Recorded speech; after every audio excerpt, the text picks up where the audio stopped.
Alors, correction du dernier exercice, il peut paraître un peu complexe. Finalement, vous allez voir que ça va être finalement un des plus faciles. Donc ici, dans le sens horaire, tout de suite, on repère le sens. Ça, c'est la première chose à faire. Une fois qu'on a bien repéré le sens, on va simplement prendre les extrémités ici. Donc moi, je vais venir ici. À chaque fois, je fais centre, point. Donc ça me permet de faire tout de suite la demi-droite, centre, point. Et vous allez voir que tous les autres, on va les trouver simplement par conservation de longueur. On sait que c'est 90 degrés, donc on utilise soit l'équerre que je vais faire ici, ou alors pour le prochain, je peux utiliser aussi le rapporteur. Donc ça, c'est au choix, ça dépend aussi de vos habitudes. Donc moi, je vais utiliser simplement l'équerre ici. Donc là, comme ça, j'ai le 90. Je prends la longueur centre point que je reporte.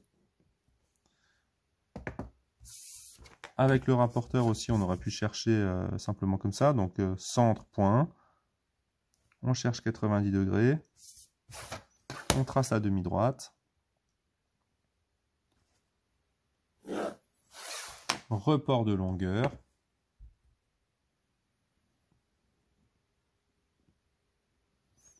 Évidemment sur la demi-droite qui m'intéresse.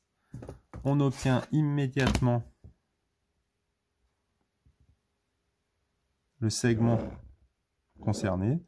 Et là, normalement, ce segment, il a la même longueur que ce segment-là. Donc ça veut dire que vous, pour obtenir aussi ici les points intermédiaires, eh bien, il vous suffit simplement de prendre avec votre compas la longueur ici donnée et de reporter à chaque fois cette longueur. Donc première longueur. Ensuite, on regarde la deuxième. Donc d'après le codage, elle devrait être strictement identique. Et ensuite la troisième.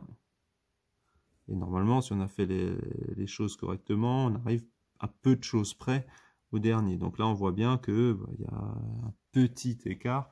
Donc de toute façon, vous pouvez faire comme vous voulez. Vous ne serez jamais à 2000% parfait, puisque c'est un tracé quand même à la main. Si vous faites un tracé à l'ordinateur, évidemment, ce sera un peu plus précis.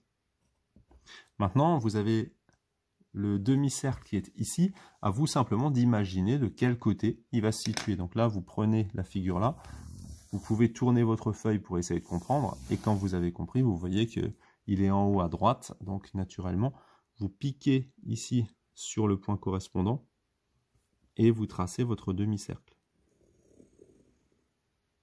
Et une fois que vous avez fait ça, évidemment, vous obtenez votre figure. Alors si vous avez un compas comme moi, évidemment, vous pouvez aussi, si vous le souhaitez, mettre directement votre stylo à l'intérieur. Et comme ça, vous pouvez finir votre figure en couleur.